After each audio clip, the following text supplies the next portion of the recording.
Третий месяц в северной тайге был суров к людям и к технике. Реки выходили из берегов, ветви деревьев дрожали, как живые струны, и каждый звук казался эхом какого-то древнего стука сердца леса. Патруль спецназа двигался по тесной тропе вдоль берега могучей реки, где вода казалась стеклянной гладью между миром людей и дикой стихией. Соленый холод впивался в костяшки пальцев, а ветки тянули за черный плащ ночи, когда выстрелы удара молний разрезали небо за несколько километров от лагеря. Но резкий, отчаянный рев, который прервал безмолвие, заставил всех солдат замереть. Звук был полон боли и разносился по всей тайге, как крик раненого зверя, который пытается сохранить дыхание в ледяной воде. Командир группы не стал спорить с неизвестной агрессией, он просто отдал приказ двигаться к источнику шума. И его слова повисли в холодном воздухе, растворяясь в шорохе воды и стужи. Через несколько минут они вышли на широкую полосу реки, где ледяная вода шумела под давлением ветра. В воде отчаянно барахтались два существа – взрослая самка и маленький медвежонок. Ловушка, ставшая для них западней, была старой и брошенной. Стальной трал, предназначенный для промышленного лова рыбы. Он знал свое имя лишь тогда, когда увидел его. Старый трал заржавевший, с запутанными сетями и толстыми тросами, тянувшимися словно стальные челюсти. Медвежата боролись за жизнь. Медвежонок, почти полностью ушедший под воду, путался в сетях, словно в грязной паутине, а мать, рвачом пытаясь освободить сына, сама попадала в тупик тросов. Ее движения стали слабеть, а рев все тише. Старые кольца трала на дне, будто хранят память о прошлом лове, путались в плавниках судьбы. Вода холодной вязчей пустоты обжигала кожу и стягивала дыхание, но она не сдавалась. Командир внимательно оценил ситуацию. Бросать животных было нельзя, но и подходить к огромному хищнику, даже обессиленному, казалось самоубийством. Его голос прозвучал низко и ровно. «Андрей, твоя работа», — сказал он. Андрею поручили медицину, и он считал себя единственным, кто мог сделать невозможное без лишней суеты. Остальные на берег, прикрытие. «Огонь только в крайнем случае, если он пойдет на тебя», — добавил командир. Андрей сбросил лишнее снаряжение, и ледяная вода сразу обожгла тело, словно 1000 игл. Но он не обратил на это внимания. В глазах у него была та же непреклонность, что и у любого медика в зоне конфликта. Он знал, что каждый движок жизни требует жертвы. С одним лишь тактическим ножом в руке он медленно поплыл к медведице. Она оказалась гораздо крупнее, чем казалось с берега.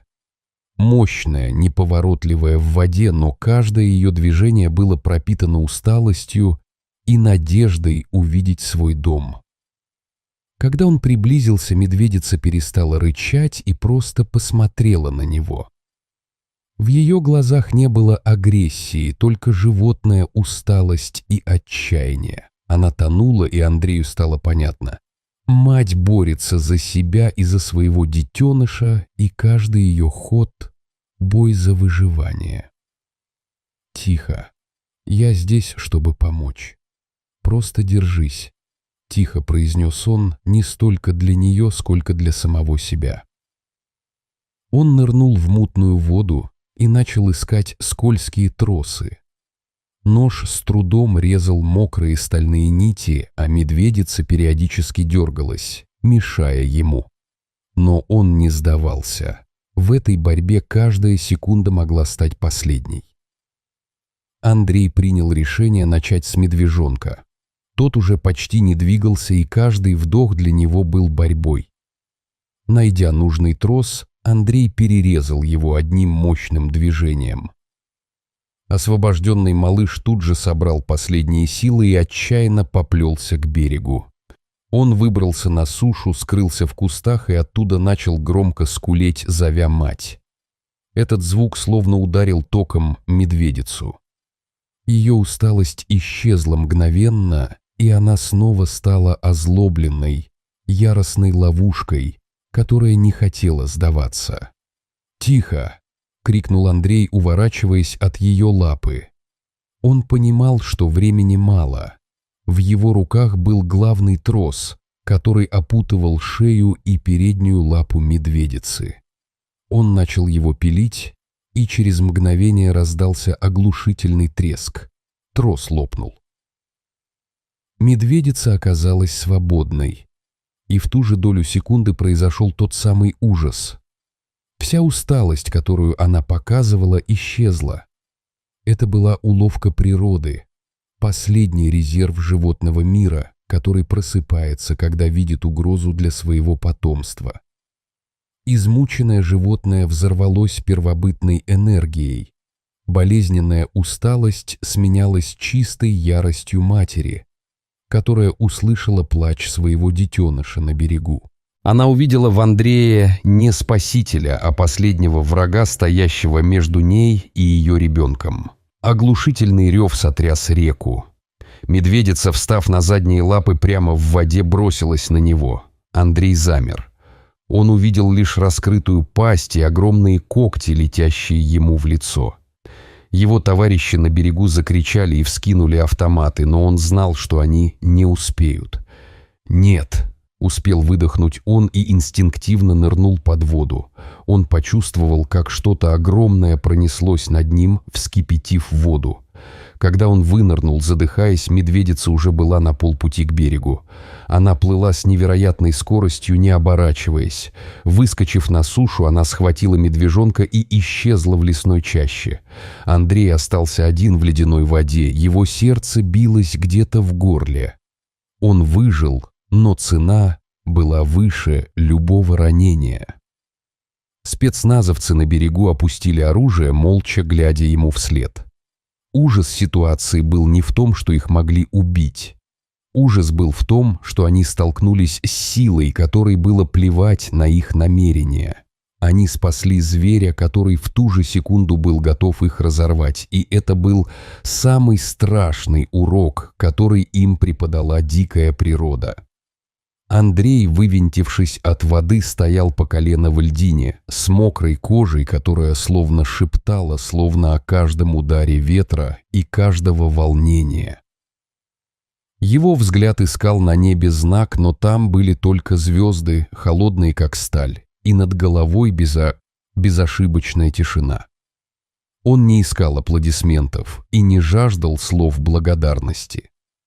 Ему достаточно было того, что кубик жизни покинул ловушку и сумел уйти в мир живых, а мать — уйти в свое место силы, где она могла снова стать матерью, которая охраняет свое потомство до последнего вздоха.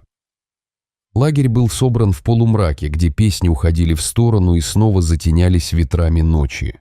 Прежде чем ветер стих, они услышали не слова, а тишину. И в этой тишине каждый понял: в этом мире есть сила, которая не подчиняется приказам человека. Андрей сидел у костра вместе с отделением, которые слушали его дыхание, как дыхание ветра в кронах. Он молчал длинно и внимательно, словно запоминал каждый момент. Наконец он произнес тихо: «Мы сделали все, что могли». Это была не просто операция спасения. Это урок, который дается редко. Мы спасли жизнь, но мы не спасли все. И это не вина, а реальность айсберга. Его слова звучали как звон холодной стали. Никто не спорил с ним. Они знали, что тем, кто идет по этой земле, редко приходят радости. Но иногда придет мгновение, когда все испытания и на земле, и под водой приводят к единственной правде: мы люди, и мы — часть того мира, который не просит разрешения. Когда рассвело, следы событий налипли на воздух, как роса на траве. Плотники, офицеры, медики – все знали, что история приняла новое направление. Это был урок. Не всегда можно спасти, не всегда можно понять мотивы того, кто держится за свою судьбу и свою семью. Но всегда можно попытаться сделать шаг навстречу миру, который столь часто оказывается суровым и немилосердным. На следующий день полевой лагерь продолжал свое существование, как если бы ничего не произошло. Но в сердцах каждого, кто видел эту дуэль с природой, оставался резонанс. Резкая боль, чудесная сила и тихий могучий голос долга, говоривший «делай свое дело». Андрея снова позвали к медицинскому пункту. Он вернулся на берег, где вода шептала своих холодных секретов, и взглянул на свое отражение в мутной поверхности реки. В нем словно зашлись новые огни, ясность, смелость и отнание того, что мир вокруг него не просто чаша для героев. Это поле, на котором каждый шаг может стать как спасением, так и предупреждением. В ту ночь, когда ледяной ветер снова вышел из лесной кромки и пробежал по костру, Андрей сидел на камне и думал о медведице и ее молчаливом детеныше. Он подумал о том, что они не знали о его намерениях и не понимали, что он пришел не ради славы, а ради жизни, его собственной и жизни его товарищей. Он думал о силе природы, которая умеет внезапно превратить защиту в угрозу и угрозу в спасение. Это и было тем мрачным, но прекрасным уроком, который человек должен выслушать, если он хочет быть не только бойцом, но и хранителем. И хотя в темноте сверкали звезды и воздух пахнул холодной сукой воды, Андрей понимал. Произошло нечто большее, чем просто спасение зверя.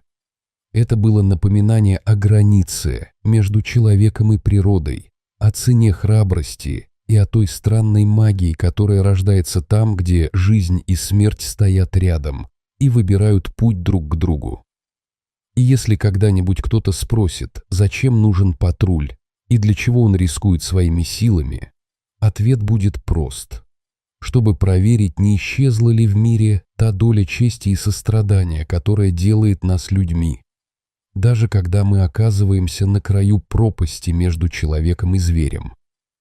Так заканчивается эта история не как победа одного воина над зверем, а как признание того, что между человеком и дикой природой лежит тонкая нить взаимопонимания, нить, которую можно разрушить яростной силой или развязать мудростью и смелостью. В этом мире каждое спасение – это не только спасение жизни, но и ответ на вопрос, кто мы такие в глазах того, что нас окружает. Ответ, возможно, скрыт в том, как мы выбираем жить рядом с тем, что может нас остановить, или даже превратить в спасение того, кого мы пытаемся спасти. Если вам понравилась эта история, задумайтесь о том, как мы взаимодействуем с дикой природой в реальной жизни, с уважением и осторожностью, с готовностью к самопожертвованию и с пониманием того, что иногда самый страшный урок – это осознание того, что даже наши самые благие намерения могут быть встречены непредсказуемой силой, которая не ставит никаких условий.